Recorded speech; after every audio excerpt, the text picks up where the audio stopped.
ನೋಡಬಹುದು. ಇದು ಸಿರ್ಸಿ ಗೋಕರ್ಣ ಹೈವೇಯಲ್ಲಿರುವ ಯಾಣ ಕ್ರಾಸ್. ಇಲ್ಲಿಂದ ಯಾಣಕ್ಕೆ 4 ಕಿಲೋಮೀಟರ್ ಇದೆಯಂತೆ. ನಮಸ್ಕಾರ ಸ್ನೇಹಿತರೆ, ನಿಮಗೆ ಈಗಾಗಲೇ ಗೊತ್ತಾಗಿದೆ. ಹೌದು, ಇಂದು ನಾವು ಪಶ್ಚಿಮ ಘಟ್ಟಗಳ ಮಧ್ಯದಲ್ಲಿರುವ ಪೌರಾಣಿಕ ಮಹತ್ವ ಹೊಂದಿದ ಕಪ್ಪು ಕಲ್ಲಿನ ಭವ್ಯ ಶಿಖರಗಳನ್ನು ಕಾಣಲು ಯಾಣದತ್ತ ಪ್ರಯಾಣಿಸುತ್ತಿದ್ದೇವೆ. ಬನ್ನಿ, ಈ ಅದ್ಭುತ ಪ್ರಯಾಣವನ್ನು ಒಟ್ಟಿಗೆ ಆನಂದಿಸೋಣ. ಇಲ್ಲಿಂದ ಯಾಣಕ್ಕೆ ಹೋಗುವ ರೋಡ್ ಪರವಾಗಿಲ್ಲ. ಕೆಲವು ಕಡೆ ಗುಂಡಿ ಬಿದ್ದಿದೆ ಮತ್ತು ಕೆಲವು ಕಡೆ ತುಂಬ ಇಕ್ಕಟ್ಟಾಗಿದೆ. ಹೋಗುವಾಗ 4 ಕಿಲೋಮೀಟರ್ ಕೂಡ ಫುಲ್ ಡೌನ್ಗೆ ಹೋಗ್ತೇವೆ. ಬರುವಾಗ ಫುಲ್ ಅಪ್ ಇರೋದ್ರಿಂದ ಸ್ವಲ್ಪ ಕಷ್ಟ ಆಗ್ತದೆ.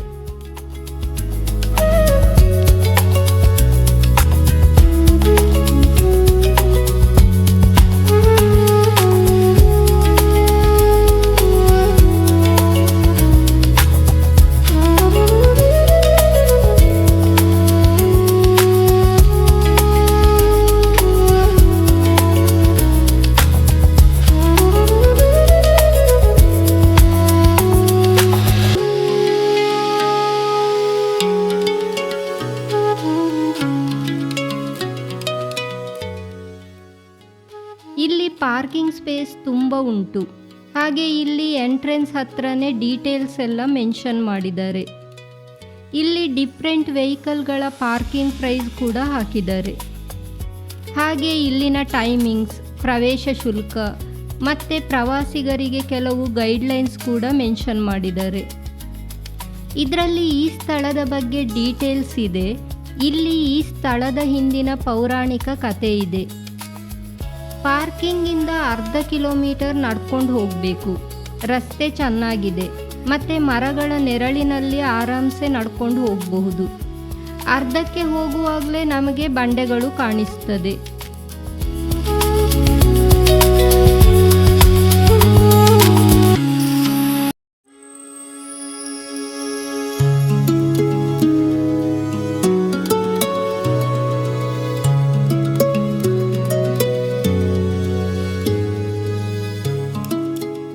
ಈ ಬಂಡೆಯ ಬುಡದಲ್ಲಿ ಗಂಗಾ ಚಂಡಿಕಾ ಭೈರವೇಶ್ವರ ದೇವಸ್ಥಾನ ಉಂಟು. ಬಂಡೆಯ ಹತ್ತಿರಕ್ಕೆ ನಾವು ದೇವಸ್ಥಾನದ ಒಳಗಿನಿಂದನೇ ಹೋಗಬೇಕು. ಯಾಕಂದರೆ ಅಲ್ಲಿಗೆ ಹೋಗುವ ದಾರಿಯೇ ಈ ದೇವಸ್ಥಾನಕ್ಕೆ ಹಾಕುವ ಪ್ರದಕ್ಷಿಣಾ ಪಥವಂತೆ. ಹಾಗಾಗಿ ಚಪ್ಪಲಿ ಹೊರಗೆ ಇಟ್ಟು ದೇವಸ್ಥಾನದ ಒಳಗೆ ಹೋಗಿ ಬಂಡೆಯ ಹತ್ತಿರಕ್ಕೆ ಹೋಗಬೇಕು. ಇಲ್ಲಿ ದೇವಸ್ಥಾನದಲ್ಲಿ ನಡೆಯುವ ಸೇವೆಗಳು ಮತ್ತು ಅದರ ಶುಲ್ಕ ಮತ್ತು ಕೆಲವು ಉಪಯುಕ್ತ ಸೂಚನೆಗಳನ್ನು ನೋಡಬಹುದು.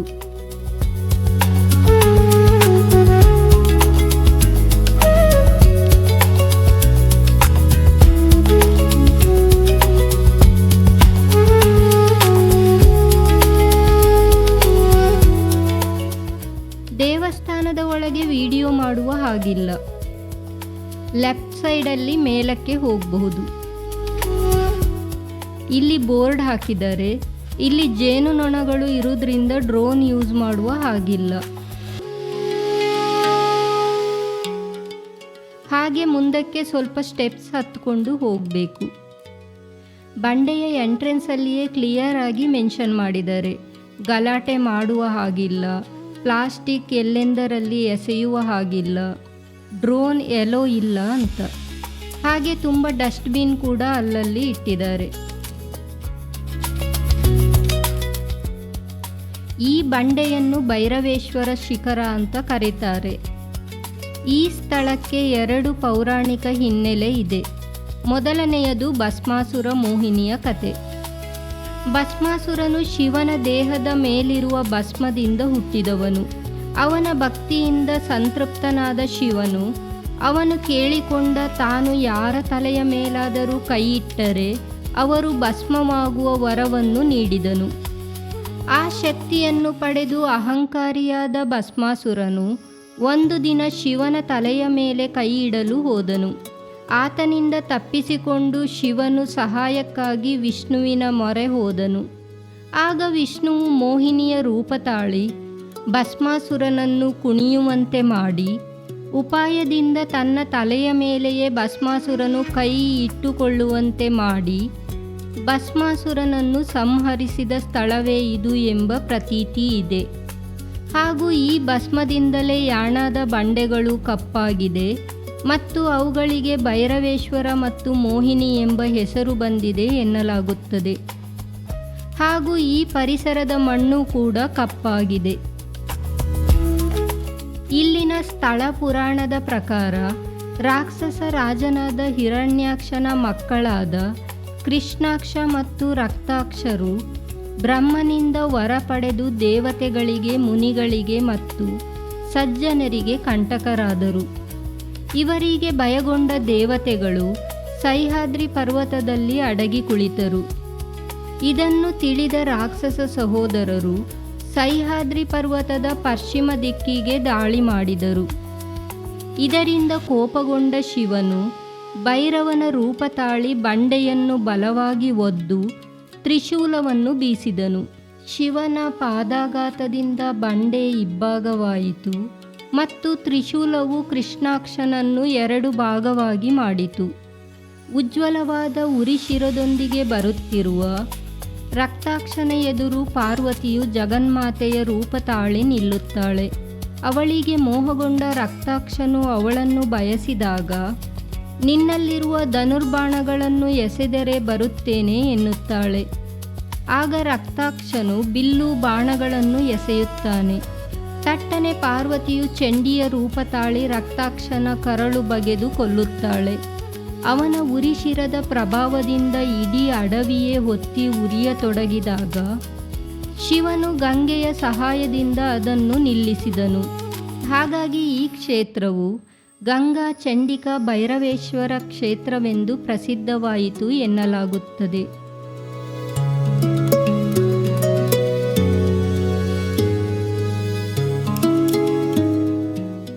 ವೈಜ್ಞಾನಿಕ ಹಿನ್ನೆಲೆ ಎಂದರೆ ಇದು ಸುಮಾರು 3.6 ಮಿಲಿಯನ್ ವರ್ಷಗಳ ಹಿಂದೆ ಜ್ವಾಲಾಮುಖಿಗಳಿಂದ ಉಂಟಾದ ಕ್ಯಾಲ್ಸಿಯಂ ಅಮೋನೈಟ್ ಕಲ್ಲುಗಳಿಂದಾಗಿದೆ. ಈ ಬಂಡೆಗಳ ಕಪ್ಪು ಬಣ್ಣವು ಇದರಲ್ಲಿರುವ ಕಬ್ಬಿಣ, ಮ್ಯಾಂಗನೀಸ್ ಮತ್ತು ಸಿಲಿಕಾದ ಕಾರಣದಿಂದ ಆಗಿದೆ.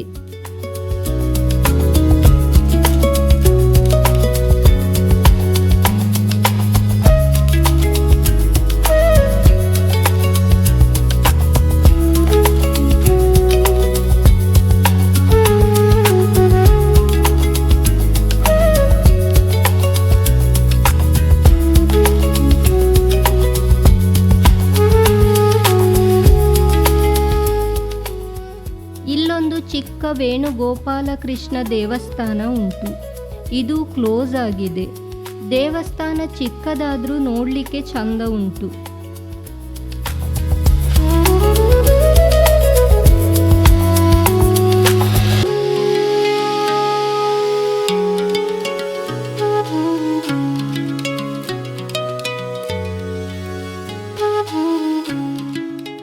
ಈ ಪರಿಸರದಲ್ಲಿರುವ ಬಂಡೆಗಳಲ್ಲಿ ಇದು ಅತಿ ಹೆಚ್ಚು ಎತ್ತರ, ಅಂದರೆ 120 ಮೀಟರ್ ಇದೆಯಂತೆ.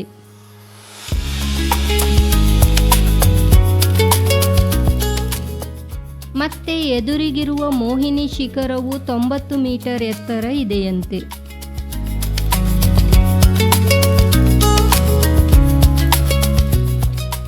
ಇಲ್ಲಿ ನೀವು ನೋಡಬಹುದು ಈ ಬಂಡೆಯಲ್ಲಿರುವ ಜೇನುನೊಣಗಳ ಗೂಡುಗಳನ್ನು. ಇಲ್ಲಿನ ಮಣ್ಣು ಎಷ್ಟು ಕಪ್ಪಾಗಿದೆ ನೀವು ಇಲ್ಲಿ ನೋಡಬಹುದು. ಎದುರಿಗೆ ಕಾಣಿಸುವ ಬಂಡೆಯನ್ನು ಮೋಹಿನಿ ಶಿಖರ ಅಂತ ಕರೀತಾರಂತೆ.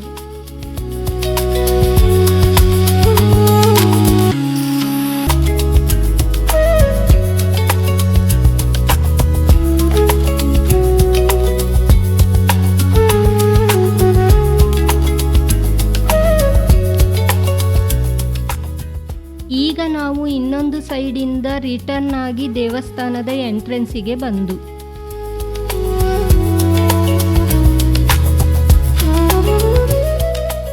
ಇದು ಸಿರ್ಸಿಯಿಂದ 45 ಕಿಲೋಮೀಟರ್ ಮತ್ತು ಕುಮ್ಟಾದಿಂದ 32 ಕಿಲೋಮೀಟರ್ ದೂರದಲ್ಲಿದೆ. ಇಲ್ಲಿ ಒಂದು ಬೋರ್ಡ್ ಉಂಟು. ಕುಮ್ಟಾ ಸೈಡಿಂದ ಬಂದರೆ ಕೆಳಗಿಂದ ಸ್ಟೆಪ್ಸ್ ಹತ್ಕೊಂಡು ಬರಬೇಕು. ಇಲ್ಲಿ ಸ್ವಲ್ಪ ಕೆಳಗೆ ಹೋದರೆ ಮೋಹಿನಿ ಶಿಖರದ ಬುಡಕ್ಕೆ ಹೋಗಬಹುದು ಮತ್ತು ಅಲ್ಲಿ ಒಂದು ಚಿಕ್ಕ ಟೆಂಪಲ್ ಕೂಡ ಉಂಟು. ಸಿರ್ಸಿ ಸೈಡಿಂದ ಬಂದರೆ ಡೈರೆಕ್ಟಾಗಿ ರಸ್ತೆಯಲ್ಲಿ ಬರಬಹುದು. ನಾವೀಗ ಪಾರ್ಕಿಂಗ್ ಹತ್ರ ಬಂದಿದ್ದೇವೆ. ಇಲ್ಲೊಂದು ಮರ ನೋಡಬಹುದು ಎಷ್ಟು ದೊಡ್ಡ ಇದೆ ಅಂತ. ಫ್ರೆಂಡ್ಸ್, ಇದಾಗಿತ್ತು ನಮ್ಮ ಯಾಣ ಕೇವ್ಸ್ನ ಪ್ರವಾಸ. ನಿಮಗೆ ವಿಡಿಯೋ ಇಷ್ಟವಾಗಿದ್ದರೆ ಲೈಕ್ ಮಾಡಿ, ಶೇರ್ ಮಾಡಿ ಮತ್ತು ಸಬ್ಸ್ಕ್ರೈಬ್ ಮಾಡೋದನ್ನು ಮರಿಬೇಡಿ. ಹಾಗೆ ನಿಮ್ಮ ಅನುಭವಗಳನ್ನು ಕಾಮೆಂಟ್ ಮಾಡಿ. ಮತ್ತೆ ಇನ್ನೊಂದು ವಿಡಿಯೋದಲ್ಲಿ ಭೇಟಿಯಾಗೋಣ. ಧನ್ಯವಾದಗಳು.